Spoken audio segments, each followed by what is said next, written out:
Keir Starmer has just been dealt the kind of blow no Prime Minister wants to face. It's a development that not only humiliates his leadership but threatens to shatter the very image his party has worked so hard to build. This isn't a minor stumble. It's a complete collapse. What's more shocking is who has overtaken him and what it means for Labour's future. A new poll from More in Common has revealed that Labour has dropped to third place nationally. According to the data, just 21% of voters would back Starmer's Labour Party if a general election were held today. That's a dramatic fall from the nearly 34% who voted Labour at the last general election. It's also a significant shift from earlier this year when Labour was consistently leading in the polls. The poll, conducted between June 13th and June 16th with a sample size of 1,320 voters, paints a bleak picture for the Labour leader. The party now trails behind both the Conservatives, who have taken second place, and Reform UK, which is now leading the pack. Luke Trill of More in Common noted that this 21% figure matches the party's previous low in late March, shortly after the spring statement. At that time, Labour's support briefly dipped to 21%, but rebounded to 25% by May. However, after the local elections, the trend appears to have reversed again, this time in a more sustained decline. Labour has slipped even further, falling behind the Tories and leaving Reform UK in the lead. Reform has pulled ahead of both main parties since late April, indicating a clear and consistent upward trend for Nigel Farage's party. Reacting to the new poll, Reform UK's deputy leader Richard Tice called it another great poll for Reform, reinforcing the party's growing confidence heading into the next election cycle. If you're finding these political shifts as surprising as I am, make sure to subscribe to stay updated on all the latest developments, because what comes next is even more shocking. Using electoral calculus, a well-known seat projection tool based on current polling numbers, the results are staggering.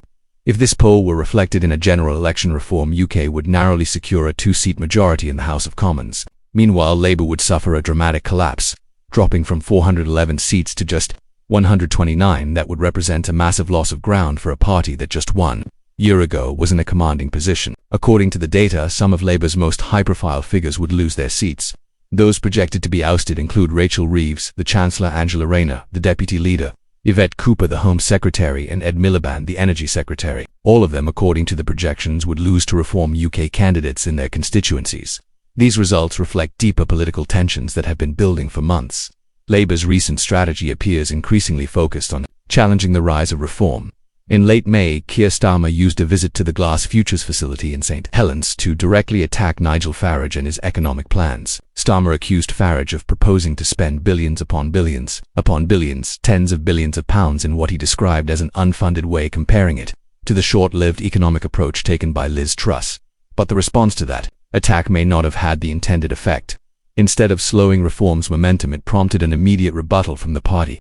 Then Chairman Zia Yousaf dismissed Starmer's criticisms, saying, "What an extraordinary press conference. It's obviously panic stations at Labour. Starmer is panicking because his awful government is now trailing Reform by a staggering 8 points in the latest YouGov poll."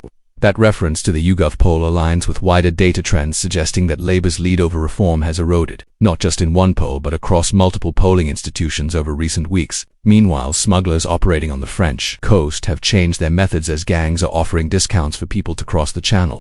Gangs have changed their tactics to launch taxi boats from more concealed sites, operating at much quicker speeds at cheaper rates for those desperate to cross to the UK. Instead of inflating and launching from dunes along the French coast, gangs are starting from better hidden locations, often dozens of kilometers from the main departure beaches.